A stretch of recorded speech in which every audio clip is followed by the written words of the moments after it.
Hey guys, Shambaji here doing a review, shooting test, and an unboxing on a VFC MP5. So this was one of the guns that came in the mystery box that was broken, and Evac actually sent us a new one. So we sent them back the old one, and it took them about 2 weeks to get us the new one, which is reasonable actually. Didn't take too long. So basically they just sent us a brand new VFC MP5. So this is how it's going to come in the box. You're going to get it wrapped in a bag, and there's going to be a mold here. The barrel goes in here, the stock goes in there. You're going to get a manual in the bottom. What FPS does it say it shoots? 380. We'll chrono it and see. It's sealed. So there's two different versions, the A4 and the A5. This is the A4. The A5, the only thing that would be bad about that one is battery space. But I do like the A5 type stock, like the retractable stock. And then in here was just a magazine wrapped up in a bag. And then the box is H&K's logos. No compromise. This retails for a little bit under $300.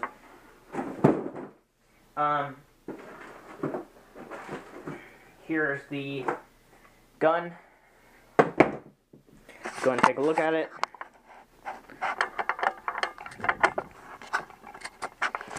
Alright, so it doesn't come with a battery or charger or anything, so you're going to have to get one of those after market.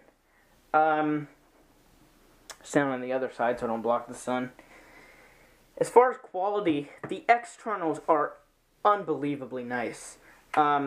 Let me compare to the competition version of this gun. This is the Elite Force MP5. As far as quality, you can tell even the stock is not as good a quality. Even the plastic lower. And then this upper is plastic. This one is nice aluminum. Even the handguard, this one's bigger. This one's more realistic. But I'll tell you, the MP5, this Elite Force 1, the competition that I built, is insane. It shoots about 35 BBs a second on an 11.1 LiPo. And the trigger response is pretty good. 370 feet per second with a .2 at almost 35 BBs a second. It was getting 32. That gun is incredible that I put together. But imagine that inside the body of this. That would just be insane. But can't have, best of both worlds. I spent $150 on that base gun instead of $300 on this. So what can you expect? So basically this gun here, it's got a threaded orange tip. It also has the lugs for the QD MP5 suppressor, metal front sight, plastic handguard, metal top body, H&K MP5 markings there, 6mm serial number. Charging handle here locks into place.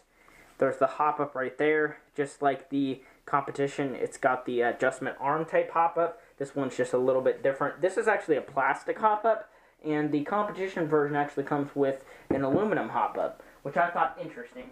The aluminum hop-up did crack on me, and I bought a new one. Oh, you can't even see the hop-up. It's all the way forward, but there's the aluminum arm. The whole unit itself is aluminum. And the original one broke, a part of it cracked, so then I just ordered a new one for 10 shipped, and then I actually have a second spare. I have a spare, so I have one in my gun that's new, and then I have a brand new spare one, thanks to James, because he got two MP5s, and they just came with spare hop-ups, so, and it turns out it was the same SRC metal one that I just gotten for mine, so I have a spare now.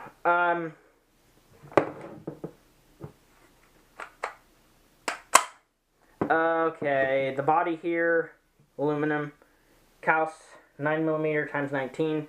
That's the real one. Up here again it says 6mm. It says that in white too. I think it's kind of weird how they want to preface that it's 6mm. Selector switch here, and lower's plastic, trigger's metal, selector switch is metal. Mag catch is metal, got the ambi one, and then also the button on this side. The selector switch, safe, semi, 3-round burst, and full auto.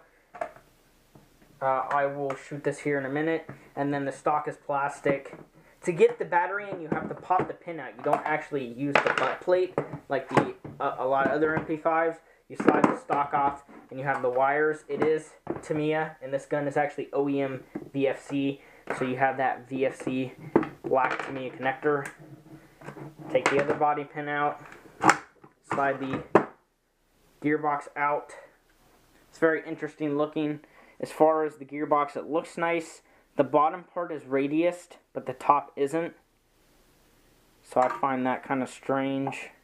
It uses the clear plastic piston that VFC has, which they suck. This is the clear blue. The clear white ones, I've had many of those strip. They suck.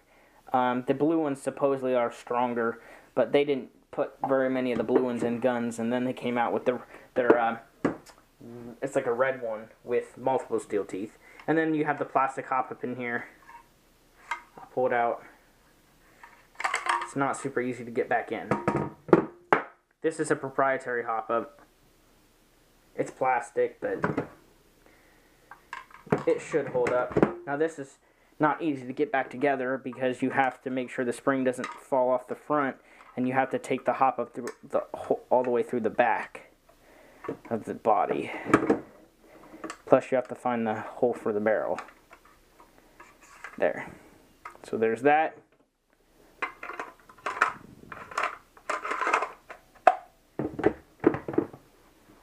put the pin on the other side, right? Yeah.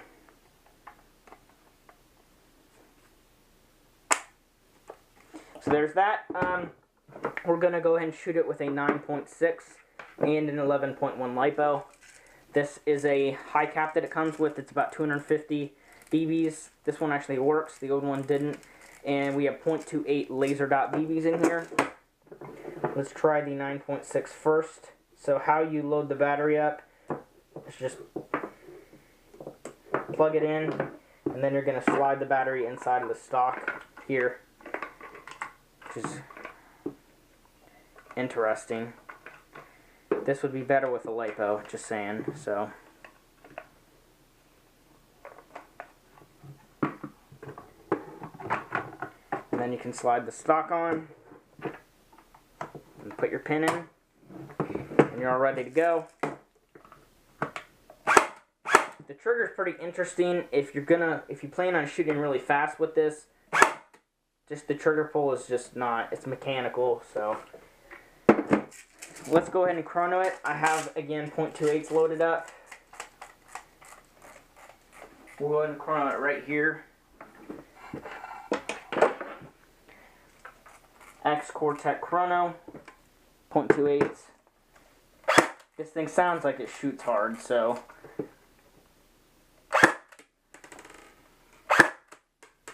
.294. So mid 290s, actually low 290s. Low 290s with a .28. I thought it was going to be more like 320.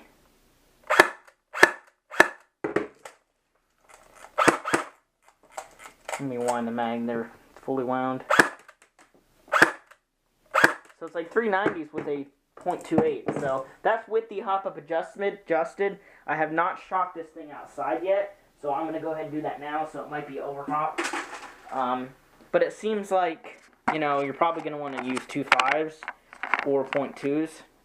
So let's go ahead and shoot it out the window here.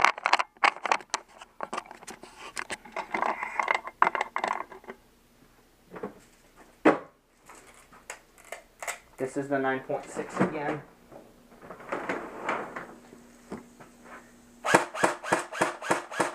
Yep, it's overhop with the 2.8s. I figured.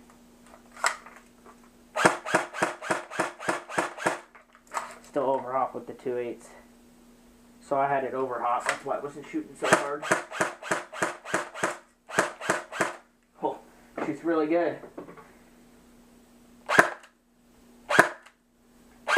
Okay, so there's a little bit better. It's more 302. 303 was another one. I got 2 302s and 1 303.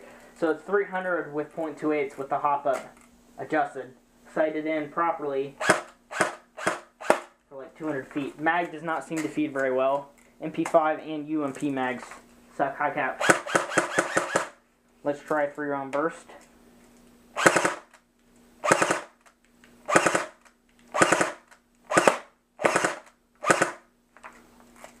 Pretty interesting. If you pull the trigger, it actually does a consistent 3-round burst.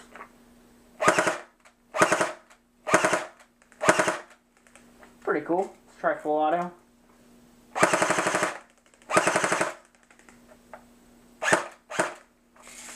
Alright.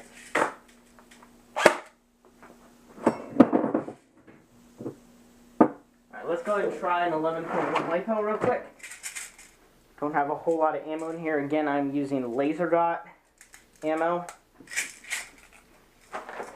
Laser dot .28. Really good BB. Go and put a little bit more in here, and then test it with an 11.1 LiPo.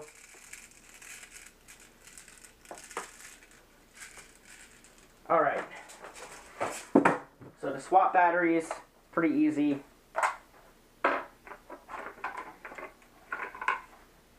That 9.6 was fully charged too, so. I have an adapter here for Tamiya.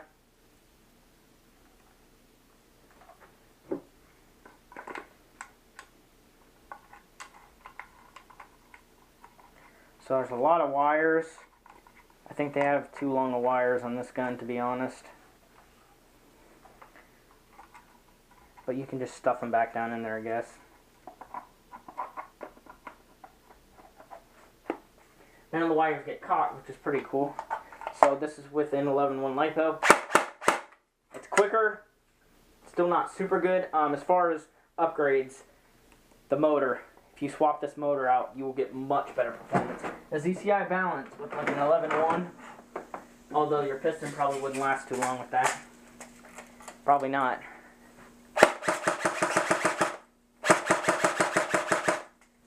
So as far as hop up, it shoots really nice.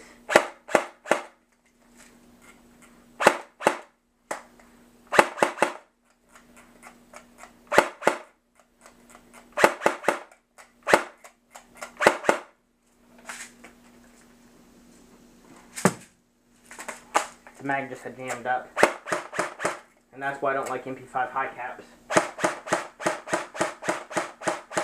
Again, if you use this, put .25s in here.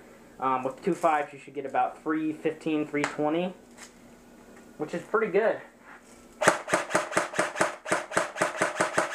Trigger response is okay, just average. Let's try 3-round burst.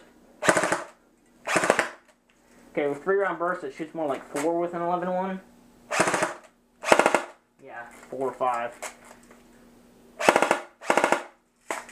So if you're going to want 3-round burst, grab yourself a, this mag sucks. Grab yourself a 7.4.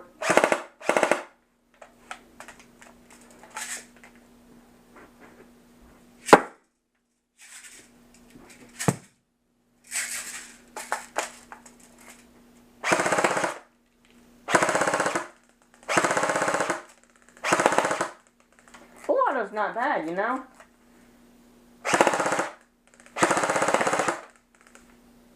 Not bad.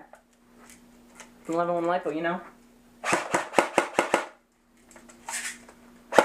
Alright, so if this taught you anything about MP5 mags, high caps, they suck. But that is the review and shooting test and chrono test on the VFC OEM MP5. Just to recap, feet per second with a .25 BB is about 315 to 320. That's with the hop-up adjusted to the 2.5. Rate of fire with an 11.1 is probably about 18, 20 BBs a second. With the 3-round burst, you get about 4 or 5 shots with an 11.1. If you want to use probably a 7.4 brick, a big 7.4 brick, that should be good enough. You'll get 3-round burst, and you'll get good power out of a nice brick 7.4. I'm thinking like a 2200 7.4. I got one of those for one of my friends. Turnigy. You'll have to wire it to Dean's though, because it uses a RC car connector. Nice, would fit perfectly inside of the stock. 2200 milliamps will last you all day and give you, it's like a 25 to 35 C, so that will give you plenty of power, but you'll still keep the 3-on burst consistency. So if you have any questions, please comment below. Hope you enjoyed the video. See you guys later.